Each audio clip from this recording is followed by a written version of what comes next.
Assalamualaikum warahmatullahi wabarakatuh. Nama saya Dewi Satria, BP 1910851010 akan mempresentasikan seminar hasil saya, yaitu berjudul Respon Jepang terhadap tuntutan kompensasi kerja paksa oleh Mahkamah Agung Korea Selatan. Kemudian untuk latar belakang, konflik ini diawali pada tahun 2019 ketika Jepang mengeluarkan putusan untuk mengeluarkan pembatasan ekspor terkait bahan baku semikonduktor ke Korea Selatan.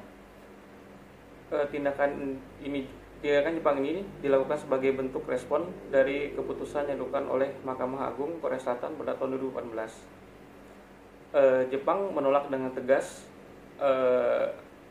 keputusan Mahkamah Agung Korea Selatan tersebut karena merasa bahwa seharusnya permasalahan terkait tuntutan kerja paksa ini seharusnya sudah selesai sejak tahun 1965 ketika Jepang dan Korea Selatan memulihkan hubungan diplomatik mereka. Tentu saja adanya sengketa ini memberikan dampak bagi kedua negara kepada Jepang, yaitu menurunkan pendapatan mereka karena dengan adanya restriksi ini akan berdampak pada penurunan pendapatan ekspor mereka ke Korea Selatan. Dan bagi Korea Selatan sendiri, adanya resesi ini akan menghambat pemasukan bahan material semikonduktor ke negara mereka. Jepang juga beralasan bahwa resesi yang mereka lakukan ini bertujuan untuk menjaga keamanan nasional mereka. Dengan adanya kecurigaan bahwa Korea Selatan melakukan tindakan penyalahgunaan bahan material semikonduktor. Lanjutnya rumusan masalah. Dengan Jepang yang menerapkan restriksi ekspor terhadap bahan kimia yang digunakan dalam produksi semikonduktor ke Korea Selatan yang telah memicu sengketa kedua negara. Restriksi ini terjadi atas keputusan Korea Selatan untuk menuntut perusahaan-perusahaan Jepang untuk membayar kompensasi kepada korban kerja paksa selama Perang Dunia II. Namun Jepang menolak pembayaran kompensasi tersebut karena telah merasa sudah menyelesaikan masalah tersebut. Restriksi yang dibuat oleh Jepang ini telah melanggar perjanjian perdagangan Korea Selatan dalam Japan-Korea Free Trade Agreement, sehingga peneliti tertarik untuk meneliti apa yang mempengaruhi respon Jepang dalam menanggapi tuntutan yang diberikan oleh Korea Selatan. Selanjutnya, mengenai pertanyaan penelitian dalam pertanyaan penelitian yaitu apa yang mempengaruhi respon Jepang dalam menanggapi tuntutan kompensasi kerja paksa oleh Mahkamah Agung Korea Selatan. Selanjutnya, untuk tujuan penelitian, adanya penelitian ini bertujuan untuk menjelaskan apa yang mempengaruhi respon Jepang dalam menanggapi tuntutan Mahkamah Agung Korea Selatan. Selanjutnya, manfaat penelitian. Manfaat teoritis bagi penulis adanya penelitian ini bertujuan untuk menambah pemahaman terkait isu sengketa perdagangan antara Jepang dan Korea Selatan terkait akan pembatasan ekspor bahan material semikonduktor. Dan untuk manfaat praktisnya, adanya penelitian ini secara praktis diharapkan dapat bermanfaat bagi pemerintah Jepang dalam mengambil keputusan dengan bijak agar tidak berdampak buruk pada hubungan diplomatis mereka dengan negara lain. Untuk studi pustaka, yang pertama yaitu ada kepentingan Jepang membatasi ekspor bahan baku semikonduktor Korea Selatan oleh Lukluk Nurbati. Kemudian ada export restriction in the Japan China US Trilateral Relationship oleh Tomo Marukawa. Yang ketiga ada negotiating national identity in conflict situation, the discourse production of the Sino-US trade war in China News Report oleh Hong Wang dan Yung Feng Ge. Yang keempat ada History and Japanese South Korea Trade Wars oleh Rizal Nugroho dan M. Musadik Bahri. Dan terakhir ada Trade Disagreement between Japan and South Korea oleh Yin Kuan Wang. Untuk kerangka konsep, saya menggunakan konsep disproportionality, yaitu konsep yang menjelaskan respon atau tindakan yang dianggap tidak seimbang atau berlebihan dalam situasi atau peristiwa yang memicu respon tersebut. Dalam konteks konflik dan hubungan internasional, istilah ini mengacu pada respon yang tidak sebanding atau yang diberikan oleh suatu negara terhadap negara lain. Ada beberapa faktor yang kenapa negara bisa bertindak disproportionality. Yang pertama itu adalah pelanggaran hukum nasional, pelanggaran perjanjian, persepsi akan adanya ancaman, dan rasa takut dan balas dendam. Untuk disproportionality ini terbagi menjadi 3 kategori, yaitu pertama systemic explanation, yang kedua dyadic explanation, dan yang terakhir ada domestic politic explanation. Masing-masing kategori ini dapat dibagi menjadi 2 pandangan. Yang pertama itu overreacting as strategic behavior, atau tindakan yang dianggap sebagai tindakan strategis, dan overreacting as reckless behavior. Tindakan disproporsional itu bisa dianggap sebagai suatu tindakan yang ceroboh. Untuk metode penelitian, peneliti menggunakan metode kualitatif. Di penelitiannya bersifat preskriptif. Untuk batasan penelitian itu tahun 2018 sampai 2022. Untuk unit analisis yaitu respon Jepang, dan unit eksaminasi yaitu tuntutan kompensasi kerja paksa oleh Mahkamah Agung Korea Selatan. Dan untuk level analisis berada di tingkat negara. Teknik pengumpulan data bersumber dari buku ilmiah, jurnal, website berita, dan website resmi negara Jepang dan Korea Selatan. Teknik analisis data yaitu berupa reduksi data, penyajian data, dan penarikan kesimpulan. Untuk sistematika penulisan, tulis lagi menjadi pertama itu bab 1 pendahuluan, bab 2 mengenai hubungan Jepang dan Korea Selatan, bab 3 mengenai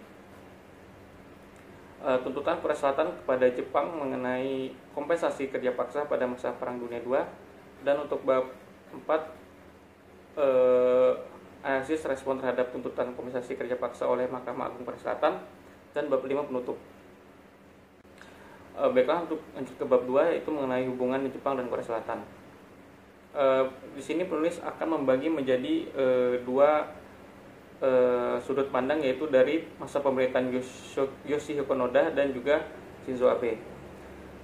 Terkait permasalahan dan konflik yang terjadi pada masa pemerintahan Yoshihiko Noda, yang pertama terjadi menjadi 2 permasalahan besar, yaitu konflik mengenai Pulau Dokdo, Takeshima, dan juga permasalahan konflik Woman.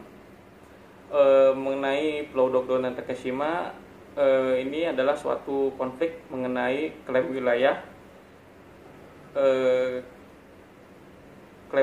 antara Jepang dan Korea Selatan atas Pulau Dokdo atau Takeshima bagi Jepang.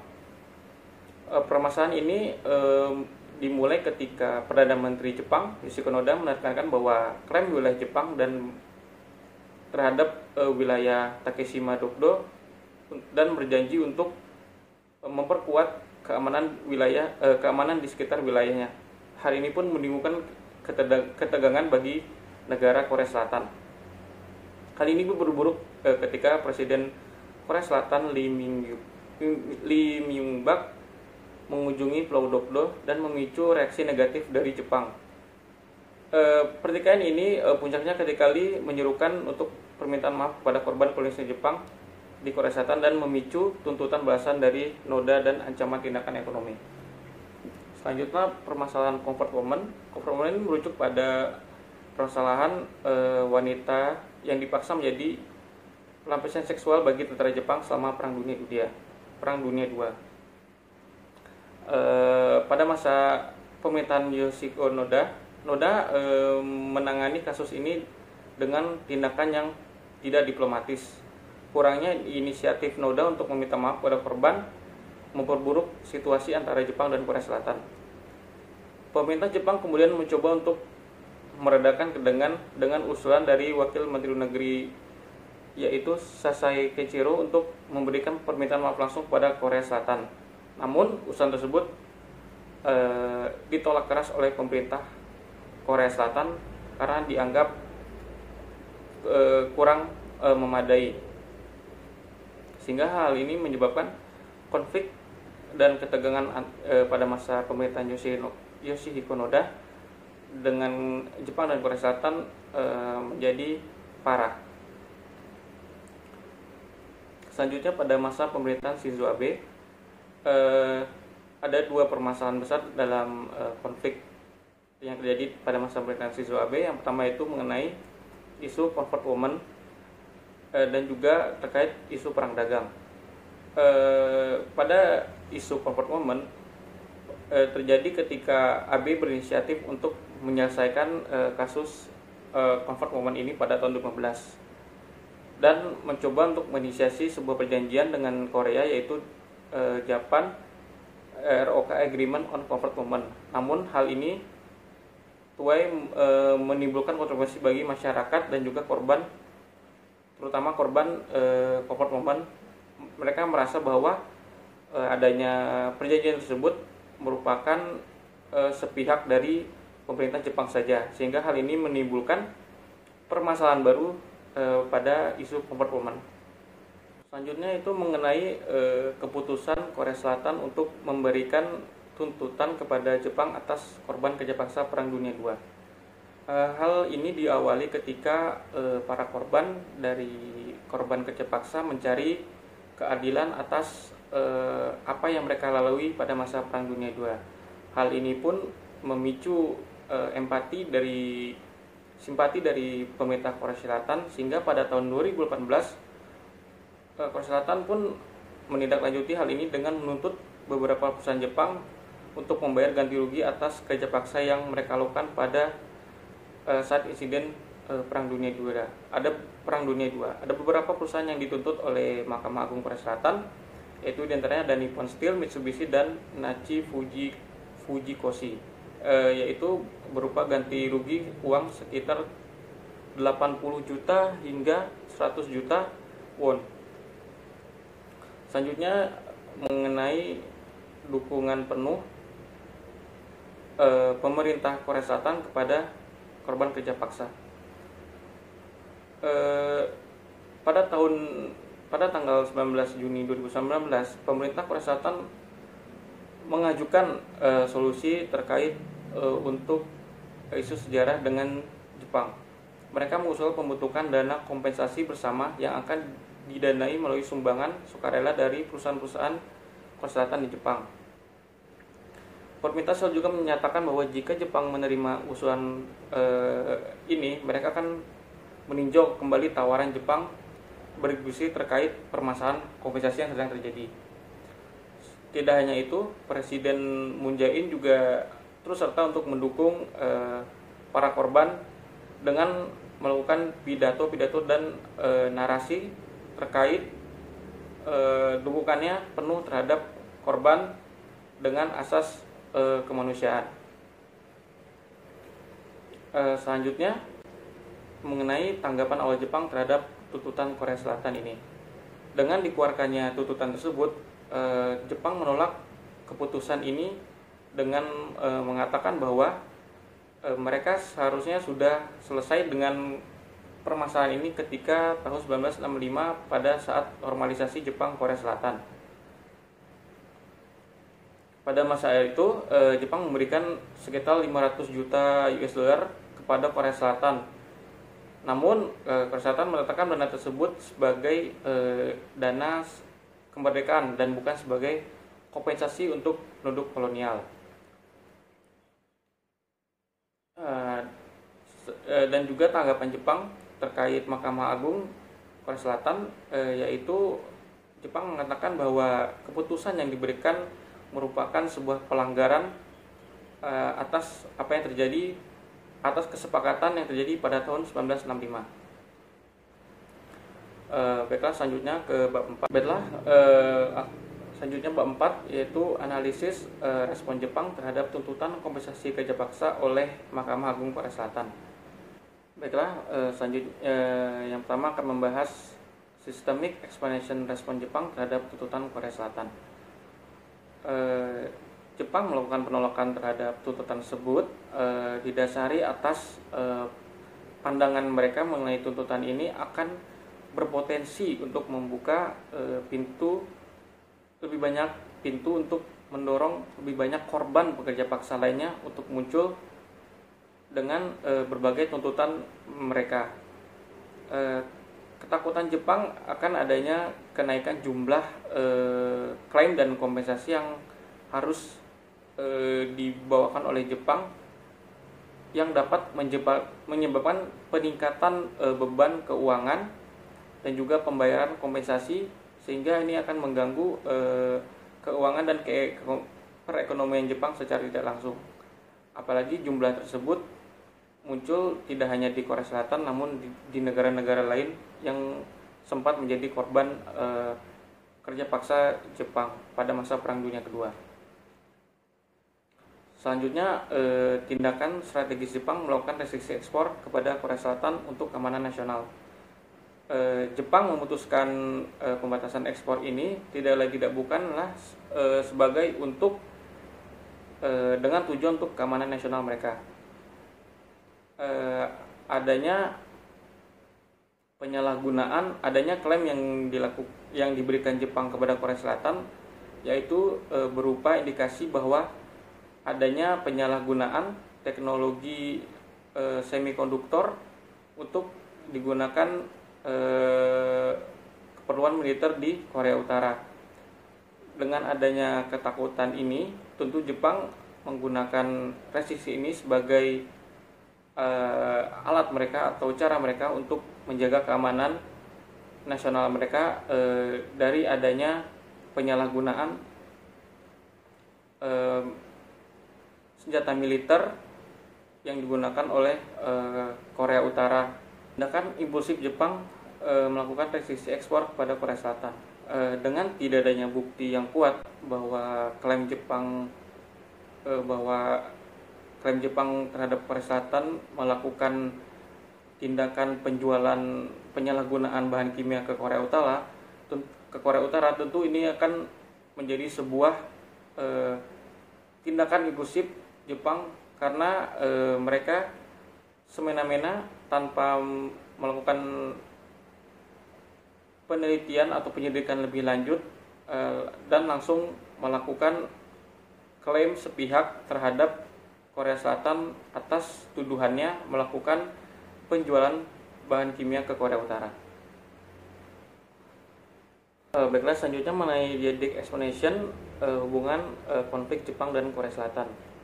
Seperti yang kita tahu bahwa masalah utama yang menjadi pemicu konflik pada hubungan antara kedua negara, yaitu antara Jepang dan Korea Selatan, terkait dengan sensitivitas sejarah kolonial yang terjadi pada masa Perang Dunia II yang terjadi antara Jepang dan juga Korea Selatan. Ada beberapa masalah utama yang menjadi sorotan, yaitu terkait masalah comfort woman, klaim antara Pulau Dokdo dan Takeshima, dan yang terakhir mengenai isu kerja paksa. Selanjutnya yaitu mengenai restriksi ekspor Jepang sebagai bentuk penolakan terhadap tuntutan Korea Selatan terkait kompensasi kerja paksa. Dengan Jepang melakukan penolakan tegas terhadap kompensasi kerja paksa, hal ini dikarenakan Jepang merasa bahwa seharusnya permasalahan ini seharusnya sudah diselesaikan sejak 1965 pasca terjadinya normalisasi antara Jepang dan Korea Selatan. Namun di sisi lain juga Korea Selatan juga menolak dengan keras bahwa hal tersebut berbeda dengan tuntutan kompensasi yang diberikan kepada Jepang, karena hal tersebut tidak terkait atas korban kerja paksa, melainkan suatu hal yang berbeda, yakni atas dasar kemanusiaan dan hak asasi yang harusnya korban kerja paksa dapat, yaitu mengenai konflik yang belum diselesaikan oleh Jepang dan Korea Selatan. Konflik pertama yakni terkait konflik perebutan wilayah, yaitu Pulau Dokdo Takeshima antara Jepang dan Korea Selatan. Meskipun Jepang telah berusaha untuk menyelesaikan kasus ini dengan cara yaitu melakukan penelitian terkait zona ekonomi eksklusif yang berada di Pulau Dokdo Takeshima agar kedua negara dapat mengklaim daerahnya tersebut secara hukum.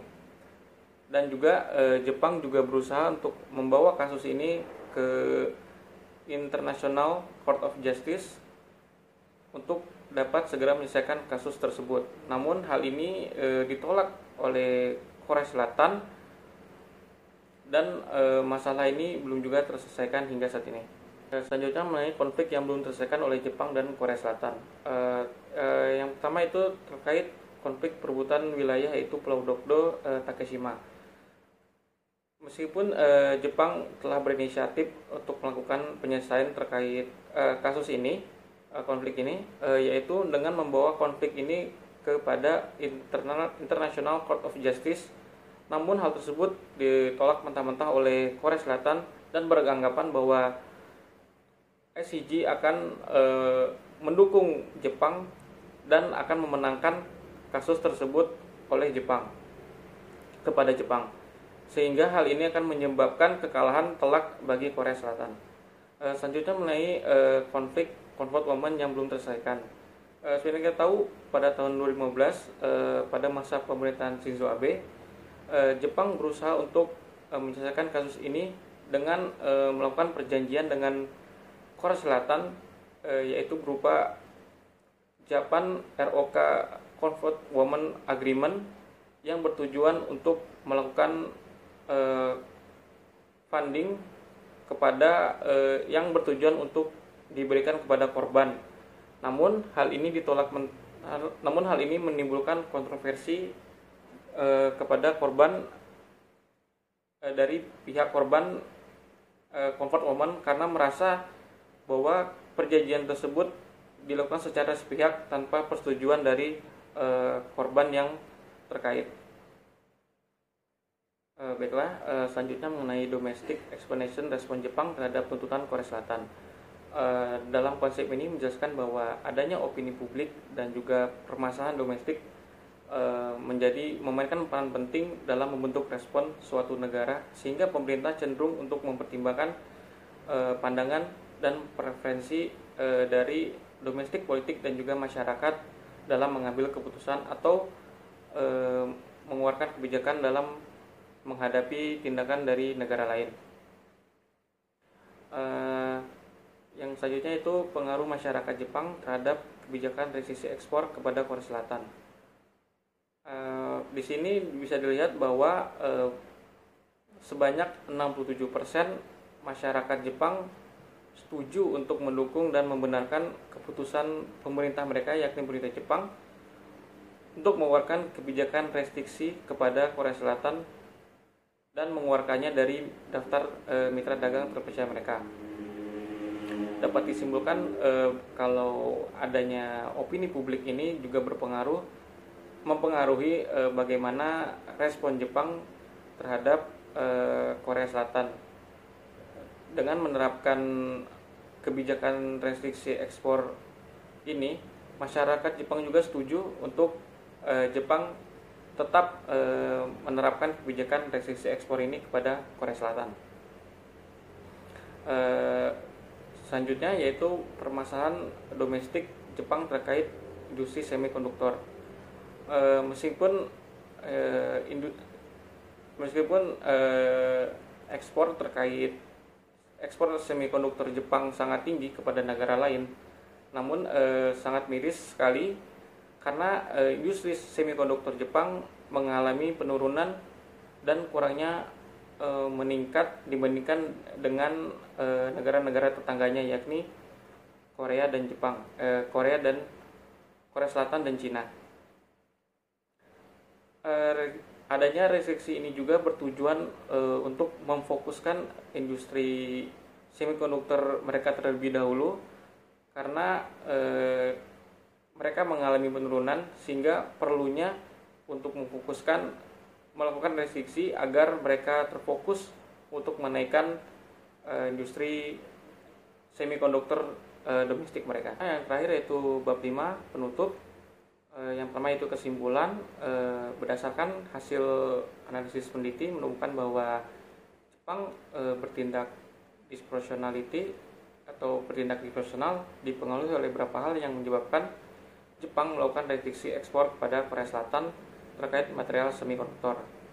Adanya Jepang merespon hal tersebut dikarenakan adanya tujuan dari Jepang untuk menjaga keamanan nasional mereka. Adanya ketakutan Jepang akan penyalahgunaan bahan kimia oleh Korea Selatan dengan tuduhan mereka bahwa Korea Selatan menjualnya kepada Korea Utara untuk dijadikan sebagai kebutuhan militer.